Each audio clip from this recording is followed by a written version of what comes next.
Hi, everybody. Boy, this is a fabulous CPAC, isn't it? Are you guys ready to take this nation back? Yeah. This is, sure, there's politics and there's partisanship and you're Republicans or maybe you're independents, but this is about the future of your family. It is about the future of the country. It is our generation that will take this nation back, and will take it back for the next 100 years.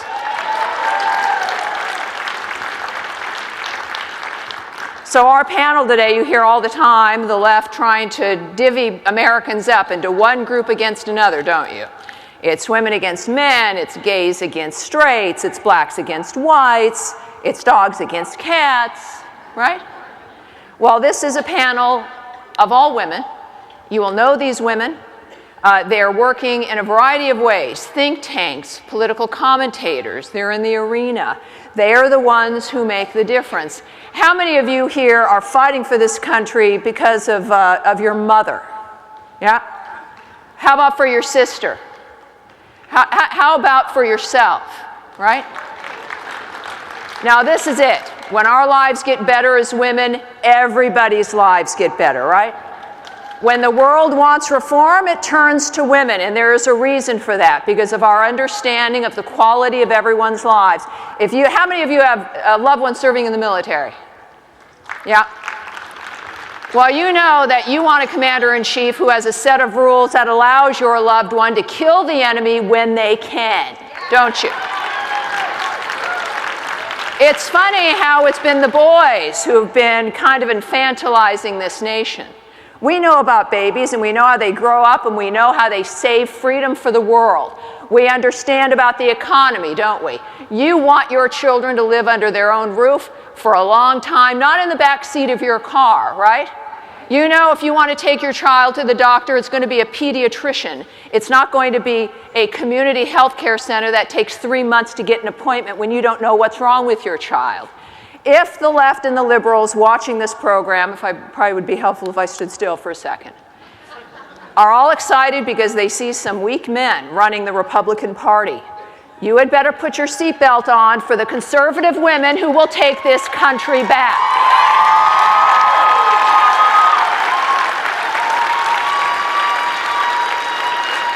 And for the men in this audience, I know I see some of the men starting to look a little frightened. Are you guys going to be with us as partners in this adventure? You're going to stand next to that woman you love, for those women that are a part of your life and the women who you don't even know yet.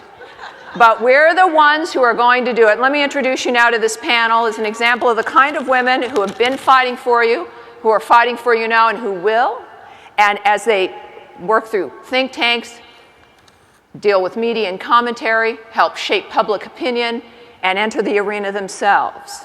First of all, Sabrina Schaeffer. She is the executive director of the Independent Women's Forum, a contributor to Forbes magazine.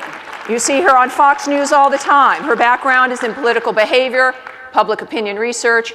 Her values are, of course, the value of limited government, personal liberty, and economic freedom. There is Sabrina for you right there. I told you to put on your seatbelts. Crystal Wright. Some would say Crystal is a triple threat, a woman, a black woman, and a Republican living in a Democrat-dominated city of Washington, D.C., a communications consultant, editor and publisher of ConservativeBlackChick.com. Will you remember that, maybe? Yeah? You can remember that. And she, of course, you can read her columns at townhall.com, Crystal Wright. Another woman you are more than familiar with who's been helping to save this nation, Kate Obenshain. She is a journalist, a political commentator, vice president of the Young America's Foundation. She was the chair of the Republican Party of Virginia from 2002 to 2006 and was the first woman to serve in that post. You see her on Fox News as well, and perhaps as a speaker on your college campus. She is on the board of directors of the Claire Booth Luce Foundation. Kate Obenshain, right there. And a young woman who is in the arena, Marilinda Garcia. She serves in the New Hampshire House of Representatives. The Republican National Committee has named her a rising star just last year. And she is a candidate again. She is running for New Hampshire's 2nd congressional district in the upcoming midterms, which, by the way, as I move over here to manage this conversation, do all of you remember 2010? Oh, yeah. Yeah. Women, for the first time in ages, voted in a majority for conservative candidates. We mattered in that election.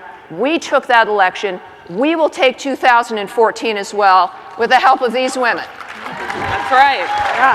I hope so. I do too. If they're smart. All right. So let's start. We're going to have a few comments from each of the women here. And then we're going to have our own little, the 5. What do you think about that? Nice conversation? Yeah. Right. We don't need Bob Beckel, do we? No, we don't. All right. So, Sabrina, we were talking earlier about the nature of your work and what matters here when it comes to, look, here's a panel full of women. There's supposed to be some war on women, of course. So we know that the left brings that to us. What is it about gender differences and why we need to have this conversation? What's the difference for us? Well, look, we need to start thinking and talking seriously to women, and we need to realize that that's not playing gender politics. I think so many conservatives respect that men and women are different. How many of you have kids? I have two girls. I have a son. They are different, right? The girls love their pretty and pink culture. It's not imposed on them. My son will kick anything in a 1-inch radius of him. In normal life, we embrace these differences. But when it comes to the political sphere, it's like we forget all about it. But the way that men and women respond to messages, the way that they think about things, their intrinsic values, they're going to be different. And that's okay. We're equal, but we're different. All right. We're going to be able to expand. I've got so many questions already in my head. I know a lot of you do as well. And when we think about differences and imagery, Crystal, we go into another framework here because, there's so many questions we have, but we also know that we've got a focus of needing to take the nation back as a whole. To do that, though, of course, it involves elections. What about women and the vote? We know that in 2010, for a midterm, women voted as a majority for conservatives. They weren't organized to do it. Nobody told them to do it. We did it because we knew it was important. What about this upcoming midterm and women in the vote? Well, the Republican Party doesn't have a great record with women, as we saw evidence from the last presidential election. Mitt Romney lost by 10 percentage points. And for me, I think it's really an optics problem that the Republican Party has. Why do we continue to allow men to talk about our issues, to talk about child rearing, reproductive rights, what's happening in the home? Why do we have men in our party talking, I would say, in not great terms? That is not helpful when you're talking about rape and spontaneous abortions. I'm not going to revisit the names of these folks. Why can't you see great women on this stage right now. We can talk very well about women's issues because we're moms, we're independent business women, we're running for office. So I think at a basic minimum, it's an optics issue. We have great women in Congress. We need more. We only have 19 women serving in the House of Representatives. We've got great governors. We have like 4 senators. But why won't the Republican Party get it? Let the women put our face out there for Pete's sake. Otherwise, guys, I got news for you. The demographics of the country are changing. Women are in charge. 4 out of 10 households with kids under the age of 18 are headed by single women. So we have to stop sending the subliminal message that if you're married and you're bearing a lot of kids, you're better than people like me who don't have children. You know why I'm a conservative? Because conservatism empowers me to be whatever kind of woman I want to be. And that's the message we need to be sending. And that's a great point. And a great transition to the issue of messaging, because, for us as women, we're dealing with a dynamic here where it's the conservative ideal is the thing that allows people to live the lives that they want to live, that we choose, that best suit us as individuals. None of us are the same. We're all going to make different kinds of choices, and it's only the conservative ideal that allows that. For you, Kate, when it comes to messaging and optics, the nature of how to confront what Crystal laid out, what do you say? Well, I think part of the problem is with this war on women meme, a lot of folks are saying, oh, it's run its course, the messaging doesn't work anymore. Okay, that's our head in the sands, folk. It works really well. Just in Virginia this last election cycle, we got kicked by 9 points. Ken Cuccinelli lost by 9 points in Virginia, and he lost solely on the war on women attacks. We had the ideas on our side. We can articulate, in the majority, we articulate the ideas effectively, but there's a vacuum when it comes to women's issues. If women in America think that Republicans and conservatives hate them, they're not going to vote for them. It doesn't matter what they believe on economic policies or frankly anything else. If we are misogynists, which is how we're being portrayed by Hillary Clinton and by the left, they're not going to vote for us. And what we did in Virginia was a huge mistake, and I hope every candidate for 2014 takes note of it. Every time a women's issue was mentioned, an attack, a vicious, baseless attack, you know what our guy did, our candidate for governor did? He said nothing. He did not respond. The message from the consultants was, don't talk about it. For one thing, women don't care. They don't want to hear you talk about it. Don't talk about it.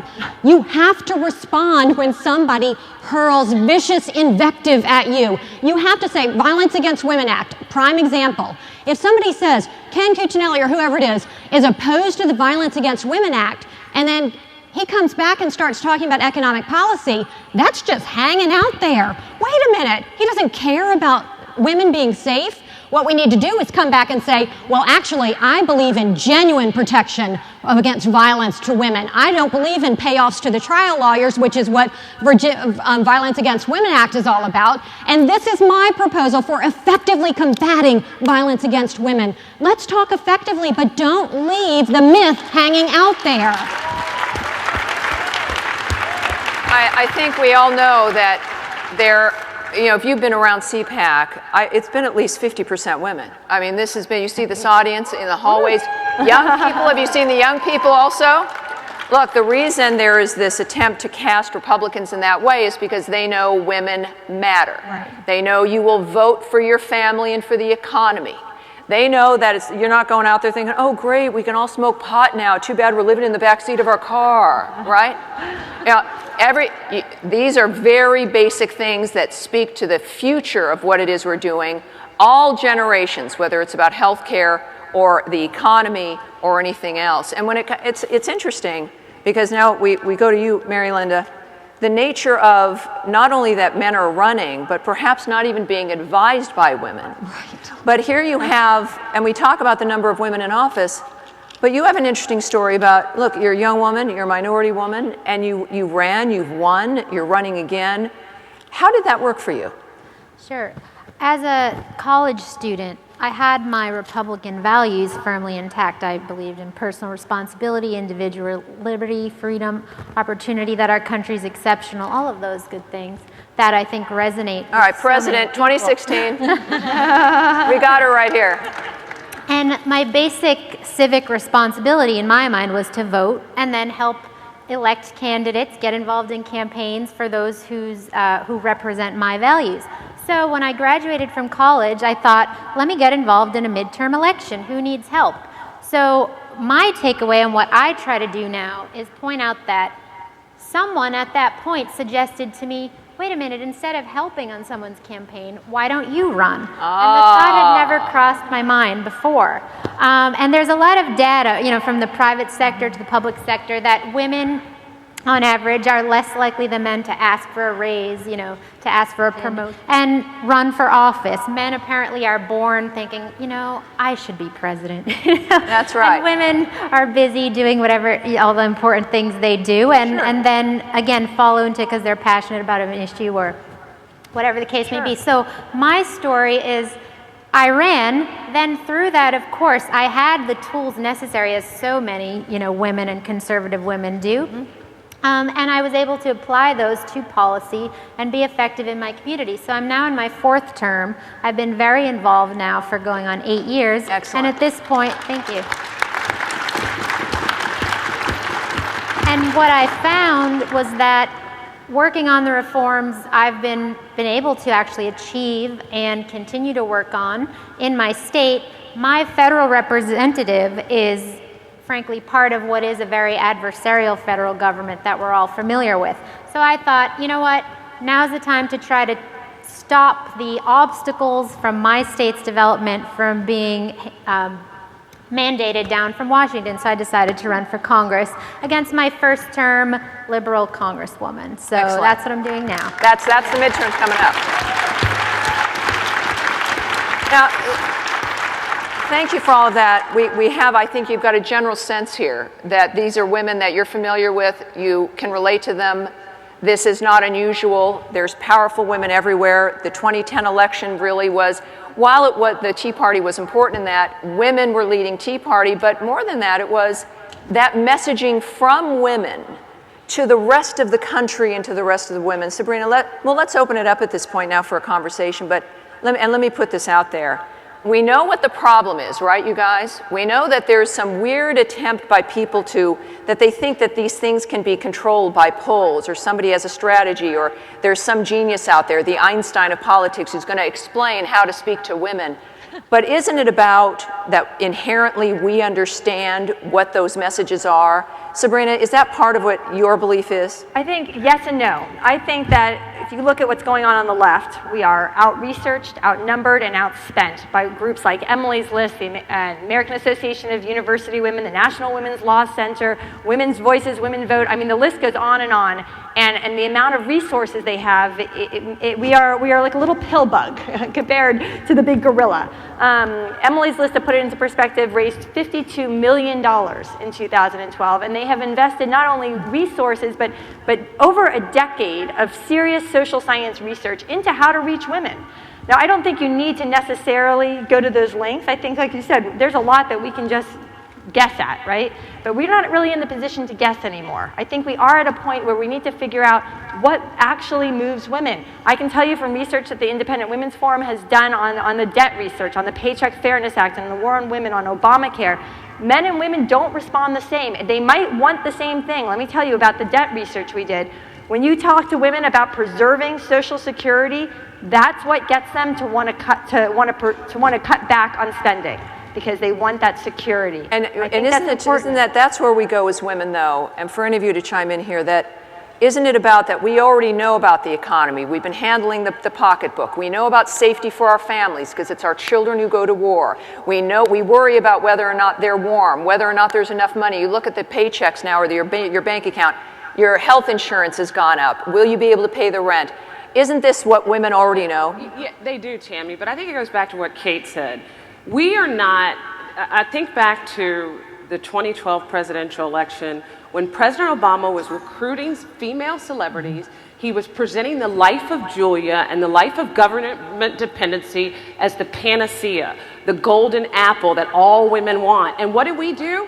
Mitt Romney and all his surrogates, they were silent. What I would have done is, you have, again, a stage full of bright women. We're all doing different things. We could say, do you really want to be dependent upon government? And to your point, Tammy, the economic policies of individual empowerment work whether you're a woman, whether you're a minority, whether you're a gay person or a straight person. That's right. We are just not fundamentally talking about pushing back on government dependency in these messaging, and I would say that there is money there. The Koch brothers, I understand we do need to do research, and I agree with what Sabrina was saying, but the Koch brothers, I think, are putting out $30 million in the midterm elections. So there's money there, but they're not utilizing the talents and assets that we have now. And one poll, to kind of wrap this up, there was a poll recently that found 55% of Americans think the GOP does not understand women. And when you poll women alone, all women, regardless of party affiliation, it goes to like 60% of women in America think that we don't understand women. And I'm going to say something that's going to probably upset people, but hey, I try to just put it out there. Part of it is basic optics. How did we start this conference? With one gender representing the movement of the Conservative Party. That's how we kicked off this conference on Thursday. So what I think we need to do, we shouldn't have all the women stacked up on one day. I think it's great that we have women, but we need to mix it up a little bit, because until people start seeing women and minorities see themselves reflected in the face of the party, it's like marketing. We're not going to win presidential elections. This is the kind of thing. Anyway. For you watching at home and for you here, This is not a spectator sport, is it? Yeah. This is about being heard. And you know us, but you also know the powerful women in your own life. You are a powerful woman. Make them hear you when it comes to how we proceed, even in your local area. You know, Tammy, I want to say something about that, because we need buy-in from men and women within this movement. Yes. We need everybody to understand those statistics that you just heard are damning for conservatism. If women don't think that we represent them, we've got to do something about that. I know where a lot of folks are coming from. 10 years ago, I would have said, I'm not talking differently to women. I'm a conservative. I believe in the fundamental ideas, and I'm not doing what the left does. Me too. Well, I have totally changed on that, folks, because women think that we don't represent them. We need to change how we talk to women, we need to think about our messaging, and are we directly reaching out to women? Some of the issues that we don't hit on are the best issues for women. Gun control. You really want your daughters to be defenseless on college campuses and not be able to defend themselves? Use those issues. That's a woman's issue. It's a woman's issue, but we run away from it. And I want to say one thing about what Marilinda said about running for office, how women need a little extra push. She is exactly right. When I was chairman of the Republican Party of Virginia, I started a women's leadership training program. First day, first class, I said, how many of you 25 incredibly successful women, business leaders, would consider running for office? One little timid, tiny hand went up. After 8 months of training in how to network, how to raise money, how to speak publicly, I said, how many of you would consider running for office? Every hand shot up proudly, boldly in the air. We need those women to run for office. And that's the key. I think we have the message, but we lack the messengers, not because they don't exist, but because they're busy doing other things of value in society and in our public sphere. What we have to do is say, can you take that, channel that, and run for office? That way, it's not, an artificial thing where you say, okay, we need a woman, let's use her face, which to whoever brought it up, that Obama did with these celebrities, right? Right. That's not what we want. What we want is we want to take the pool of talent we have and just empower those women and plant the seed, say, run, ask them to run. And then when they run, though, we've got to back them up, because they're going to be attacked more viciously than any of the male candidates. The men have to be backing them up, whether you like them or not. Back them up. And we also, and to Kate's point, we not just encourage, look, women, we always second guess ourselves, like you pointed out earlier, whether it's to go ask the boss for a raise, right? Or we always we don't want to take a leadership role because we're socialized not to. So what I say too is, women only gave 26% of all the funds raised during the 2010 midterm elections. That's awful, ladies. Pull out those wallets. If you know Marilinda, any other women running, give them $5 for Pete's sake. What is $5? It's a gallon of ice cream. I'll tell you my website later. You're going to learn how to reach all these women. And it is the superstars. It will be someone like Mia Love from Utah that takes this country back. Right? And now, speaking of 2010, and everyone's focusing on a midterm that's coming up, we know women made that historic revolution happen. Women-led Tea Party, which is effectively the stakeholders of this country, speaking about economic issues, about our families.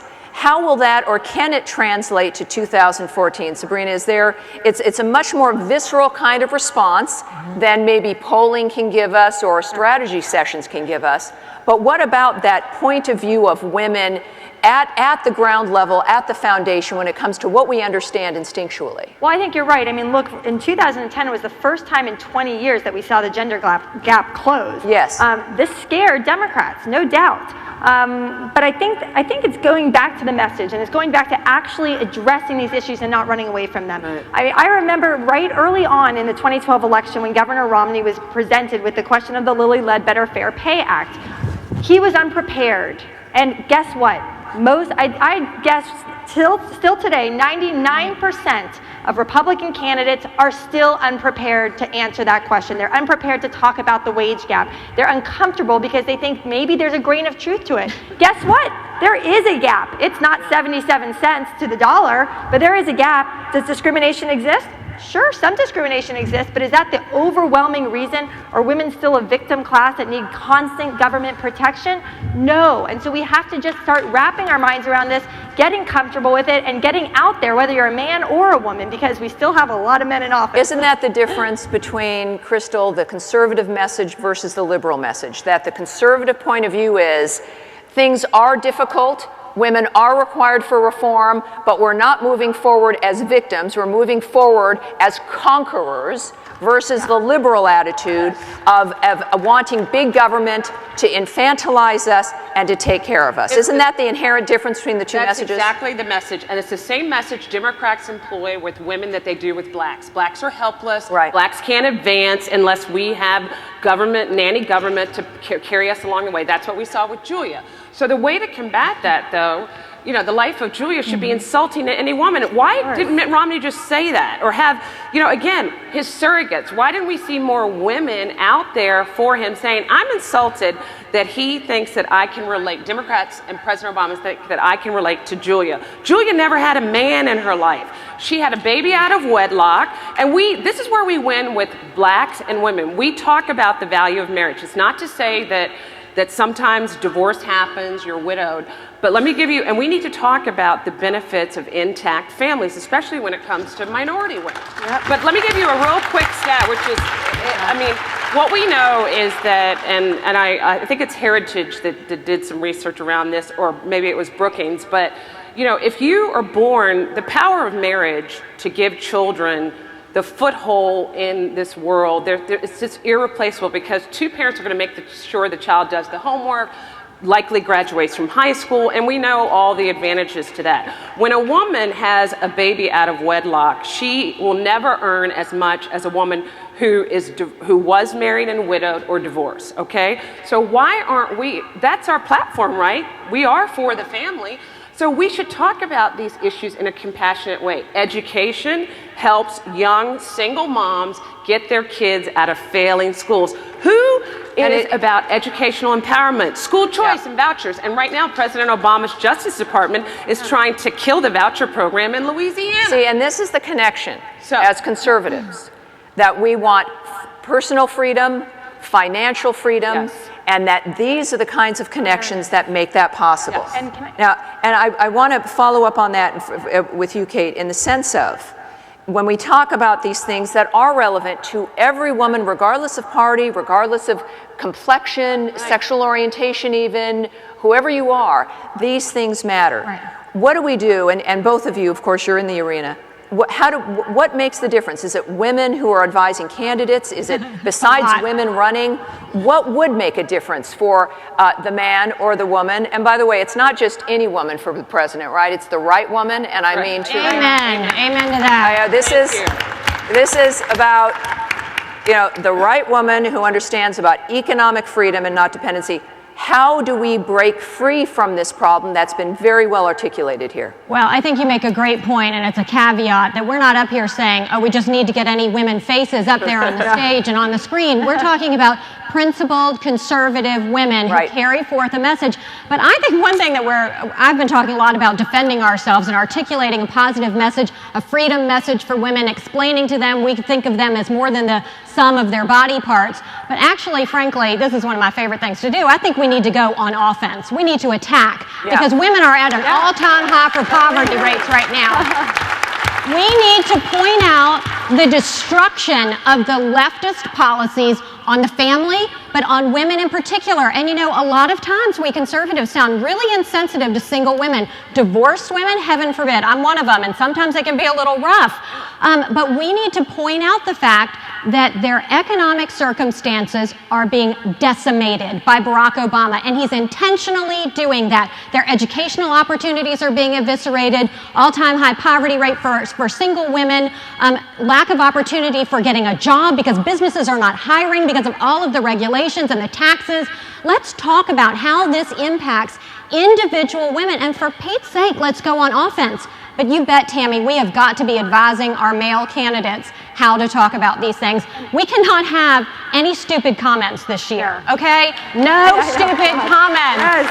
Think. You might think you're being and funny. You might think that it might be kind of funny. Please think before you make pithy, obnoxious comments. Think about how it's going to be spun. Can it be used to play into that war on women mantra? We need to be going on offense and not stabbing ourselves. And the issue is, of course, we don't have control of the media. There are some great outlets like the Washington Times, Fox News, Investors Business Daily, but anything, it's an unfair playing field. We know that, and that's what makes Republicans and conservatives better candidates, because we have to be, right? Now, you're in the field, you're in the arena. How is this as a woman? Women, look, you guys are going to get Sarah Palin up here in a little bit, right? Right. There's a reason why women candidates resonate. You're in that arena.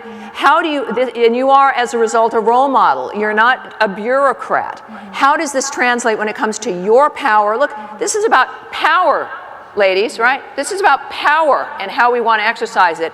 How has that affected you in your work? Well, I actually had an instance when I first entered the race. Within 24 hours of my filing an announcement, I was attacked on Twitter and from a Democratic colleague, and who specifically was specifically making references to me and my physical appearance and things like that. Of course. And I had a fundraising letter come out from Ann Custer, my current representative that I'm trying to defeat, and the DCCC, and they all commented on me as a threat, because of my values, they said, but we know that it's because of what I embody. That's right. Anyway, so the way I responded to that, and which I think is true, and something we have to take and point out, that the reason, people are upset with gridlock in Washington and, the lack of good people up there and all these things they say, the general perception of Washington. Well, then why, as a society, and particularly coming from the left when someone like me jumps into the race, why do they attack us, on petty and personal things? This is the reason why good people don't run for office. Right. This is the reason why women don't run for office, because who wants to deal with that kind of thing? But I think Marilinda, you raise a great point, and I know the reprehensible things that were said about you. Erica Harold also had awful things said about her because she was Mia Love, because they were women and women of color, even more importantly, and conservative. But they do this because they want to. The left wants you out of these races because you break these stereotypes that minorities are supposed to be beholden to the Democrat Party. You're supposed to feel enslaved to the Democrat Party and the policies that haven't helped us advance, for the last 50 years, frankly. So, and I think when we're talking about, it's not just women, but really, where are the men in our party and leadership? They need to come out very quickly and swiftly, like Kate, I think you alluded to this. Michelle Bachmann, did they ever defend Michelle Bachmann? I didn't see them defending Michelle Bachmann. To men, it's never cool to talk about rape and laugh or anything like that. And you've got to come to the defense of Marilinda and women like her when they're out there, because we know, like you said, women don't want to run. It's just going to discourage them. So we need leadership to swiftly condemn this crap. Period. Action, exactly. I'm sorry. And this is... The actions... sorry. No, please go. The actions need to be called out, and then it has to be said that this isn't about victimization. You're not trying to present yourself as a victim. You're just saying that this has to stop, and I am going to represent the end to that. I'm just going to keep fighting, and it doesn't matter what people say about me. And the support, the overwhelming support and feedback I got from people was wonderful from across the country. So I so appreciate And if we can also, and Sabrina will go to you on this in a sense, that this is beyond now ourselves in a big way, that we have to move into, for sometimes, an uncomfortable zone. In finding our better selves and our more aggressive selves. We know, if your child is threatened, your home is in trouble, there's a little bit of a something in you, right, that would frighten people, right, ladies? Yeah. We know it's why we like Sarah Palin. Yes, there's a gun somewhere, and there's some big animals, and and yet it is, and this is also a difference, to be powerful, Sabrina, to be secure, to be in control of our lives. but we do it with a smile and being as I guess, as attractive as we possibly can be, right? I mean, is that what we see when it comes to women, that we don't have to get rid of our values or become like the left? No. We own our values and then use them to take this country back. Absolutely. Let me say two last things. I know we're running low on time. To that point, and to the point of going on offense, we need to embrace the idea of fairness. All right? The left doesn't own the idea of fairness. We know that fairness is the best predictor of a woman's support for big government.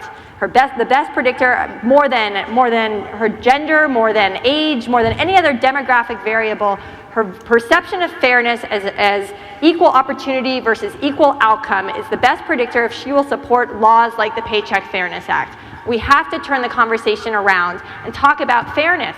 Is it fair that you have to sell your house to change the school that your child goes to? Is it fair that you don't own and control your healthcare dollars? Is it fair that we have a $17 trillion debt that is going to be saddled on our children? No, so we need to turn the conversation around. And I'll end with this, that I have a husband, I have a father, I have a son, I have a brother. Men and women do not live in a vacuum, right? What's good for me is what's good for the men in my life and vice versa. And to the point of you have to stand up for women. If they're being beat up on stage, that's absurd. And how can people find out more about your work, your books, and what you're up to? Yeah, I hope people will visit IWF.org. That's the Independent Women's Forum. The author of Liberty is No War on Women with Carrie Lucas. You can order it at the bookstore here, I think. Fabulous. Crystal, final words here? Yeah, final words is we as a party, whether you're talking about women, men, straight people, gay people, I don't care what. We need to be talking about what we're for as the Republican Party. I know others have said this, but I was sitting in the audience watching Senator Paul speak yesterday, sat next to a woman, and she and I had a conversation about the very things we're talking about today. She felt alienated, she's frustrated, and she asked me, what should I do? I feel like I have no power. And that's really it. It's sad that so many women in our party feel powerless. So you know what I told her to do? Get involved in your state party, your county party, I don't care what. Make some noise. Let them know that you mean business, your vote counts. And really, as Tammy pointed out, look at all the great women here at CPAC. We matter. And we own it, ladies. We have to make our voice heard, folks. We have to demand seats at the table, because if we don't, we will not bring more young women like Marilinda here in our party. And we need young women. She is the future. So I challenge you all, get involved and embrace young women and tell them what we're for. Right. We're for you achieving the American dream. Yeah. As Sabrina said, we are about economic empowerment. We're for a lot of things. Government isn't the way. Right. Government's bankrupt. The piggy bank's bankrupt. The way that if you want to be a millionaire, you got to do it on your own, and we have the policies and the tools to help you do that. Yeah, I think it's about conservatism, empowering women versus victimizing them, reminding us that we are the ones in charge, and that is what liberals don't want you to remember, because then you take this country back. Where can people find you, Crystal? Again? Oh, I'm sorry. ConservativeBlackChick.com is my blog. All right. Thank you, my dear. Kate. Well, I think it's important that we say, we are wives and mothers and daughters, and nobody needs to be threatened by any of this. In fact, the men in our movement, and I think you get it, I think those of you who are right here, at least you're clapping, so I hope you get it. You realize that in order for conservatism to thrive and to be the majority movement and to really take over the thinking in our country, we have to embrace women as leaders. We have to elevate them. We have to support them. There are so many ways that we can do that. One is by supporting good conservative movement organizations like Independent Women's Forum, Claire Booth Luce Policy Institute is a fabulous group. I serve on the board of that. They're elevating, promoting, encouraging young women leaders to get out there and take leadership roles. There are many of them. We can do that. But I mean it when I say we need buy-in. We need buy-in, particularly from groups like CPAC. We need to have every woman Republican governor at that podium. Yeah. They are amazing. And we need buy-in from the leadership in Congress. We need more women, conservative women, as heads of committee. Where are some of these women who are incredible? Marsha Blackburn, by the way, incredible. Awesome. Yeah. She's awesome, but there are women. There are conservative women in Congress that should be out there when free contraception is being talked about. Please, white men, stay behind. Let the women go out there and talk about these those issues. We love white men, okay? We love older white men. It's great, but we just have to promote our women in order to start resonating, in order for people to start listening to us. We need to do that. And Kate, where can people find you? KateObenshain.com, a blog, and Divider in Chief is my latest book. I wonder what that's about. Go check it out. Excellent. Thank you very much. Marilinda. Yes, I really thank you for having me here today. It's been wonderful, and it's true, you know, my job as a candidate and then hopefully having that national platform in Congress will be to point out that, look, this administration is promoting equality of outcome. When the federal government does that, you're reducing everybody to the lowest common denominator. That's right. We need to be talking about what our country has offered, and that is what we should be promoting, and that's equality of opportunity. That's what we're all about. That's the innate genius of America. That's the defining characteristic of Americans, that we have an inherent and innate genius for invention and innovation, and we need to be able to apply that as we want to as individuals in a free society. So I'm working again to win this race, and my website is marilindagarcia.com. Spell that for everybody. MARILINDA. That was my grandmother Maria Very and my nice. great aunt Linda. Oh. And thanks, my mom made it up. And so I'd love your support. Please check me out. And because I don't want anyone to break the law, the federal max is 2,600 if you're All right. Right. I want you guys to look around this room.